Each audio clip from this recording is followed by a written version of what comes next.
Hi friends, welcome back to my channel. ഇന്ന് നമുക്ക് ദാ അടിപൊളിയായിട്ട് സ്വീറ്റ് സ്റ്റാമ്പ് എങ്ങനെ യൂസ് ചെയ്യുന്നതെന്ന് നോക്കാം. നമ്മൾ ഫോണ്ടൻസിലൊക്കെ പേരൊക്കെ ചെയ്യാൻ വേണ്ടിയിട്ട് ഈ സാധനം യൂസ് ചെയ്യാറുണ്ട്. ഫോണ്ടൻ കേക്സിലാണ് ഇതിൻ്റെ ബേസിക് യൂസ് എങ്കിലും നമുക്ക് വിപ്പിംഗ് ക്രീം കേക്സിൽ ഫോണ്ടൻറ്റിൻ്റെ പുറത്ത് നമുക്ക് ഇത്തരത്തിലുള്ള സ്റ്റാമ്പുകൾ യൂസ് ചെയ്ത് ഒരുപാട് ലെറ്റേഴ്സും അതുപോലെ ഡിസൈൻസും ഒക്കെ കൊടുക്കാൻ പറ്റും. ഇവിടെ ഞാനിപ്പം സിമ്പിളായിട്ട് ഒരു പേര് എങ്ങനെ ചെയ്യുന്നത് കാണിച്ചു തരാം. അതിന് വേണ്ടിയിട്ട് ഞാൻ എന്താ ഒരു ഫോണ്ടൻറ്റിൻ്റെ ഒരു കുറച്ച് ഭാഗം എടുത്തിട്ടുണ്ട്. അതിൽ നന്നായിട്ട് CMC പൗഡർ മിക്സ് ചെയ്തിട്ട് റോൾ ചെയ്തെടുക്കുകയാണ്.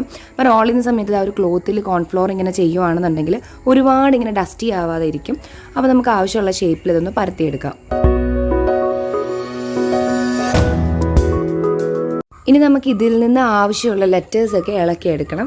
ഞാനിപ്പോൾ ആ ഒരു ബർത്ത്ഡേ ബോയിൻ്റെ പേരാണ് ഇളക്കിയെടുക്കുന്നുണ്ട്. എന്നിട്ട് നമുക്കിത് ആവശ്യമുള്ള ഷേപ്പ്, എനിക്ക് ആ ഒരു റൗണ്ട് ഷേപ്പ് പോരായിരുന്നു, അതുകൊണ്ട് ഞാൻ കുറച്ച് നീളത്തിലുള്ള ഒരു ഷേപ്പിലെടുത്തിട്ട് അതിലേക്ക് ഈ ലെറ്റേഴ്സ് വെച്ചിട്ട് നന്നായിട്ട് പ്രസ് ചെയ്യുക. അങ്ങനെ പ്രസ് ചെയ്തെടുക്കുമ്പോഴേക്കും നമ്മൾ ഈ ഒരു ലെറ്റേഴ്സിൻ്റെ ഇംപ്രഷൻ അവിടെ നന്നായിട്ട് വരും. അപ്പോൾ നല്ല അമർത്തി തന്നെ ആ ഒരു ലെറ്റർ യൂസ് ചെയ്തിട്ട് പ്രസ് ചെയ്തെടുത്ത് അങ്ങനെ ഇംപ്രഷൻ വരുത്തിയെടുക്കുക.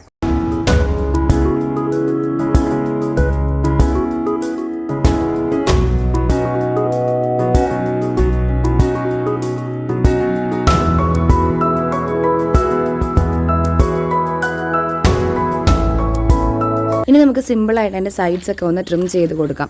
അതിനുശേഷം നമ്മുടെ ആ ഒരു ഇംപ്രഷനിൽ പെയിൻറ്റ് ചെയ്ത് കൊടുക്കുക. അത്രയേ ഉള്ളൂ. വളരെ ഈസിയാണ്.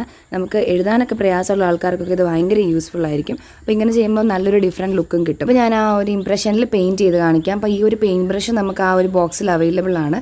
അതായത് ഈ സ്റ്റാമ്പിൻ്റെ കൂട്ടത്തിൽ തന്നെ നമുക്ക് കിട്ടുന്ന ബ്രഷാണിത്. ഇത് യൂസ് ചെയ്തിട്ട് നമുക്ക് ഇഷ്ടമുള്ള കളർ കൊടുക്കാം. ഞാനിവിടെ റോയൽ ബ്ലൂ ആണ് എടുത്തിരിക്കുന്നത്. പക്ഷേ അത് ബ്ലാക്ക് ആയിട്ടാണ് ഫീൽ ചെയ്യുന്നത്, റെഡിൻ്റെ പുറത്തായതുകൊണ്ട്. അപ്പോൾ എന്തായാലും ഇതുപോലെ നന്നായിട്ട് ചെയ്തെടുത്തതിന് ശേഷം നമുക്ക് തലേ ദിവസം തന്നെ ചെയ്ത് വെക്കുകയാണെങ്കിൽ നന്നായിട്ട് ഡ്രൈ ആയിട്ട് കിട്ടും. എന്നിട്ട് നമുക്ക് ഒരു കേക്കിൻ്റെ പുറത്തേക്ക് ഇത് ഡയറക്റ്റ് പ്ലേസ് ചെയ്ത് കൊടുക്കാം.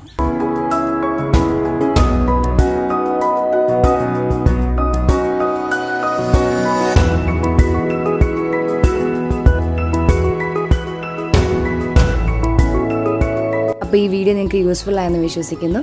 ഇഷ്ടപ്പെട്ടെങ്കിൽ please do support me. Thank you so much for watching.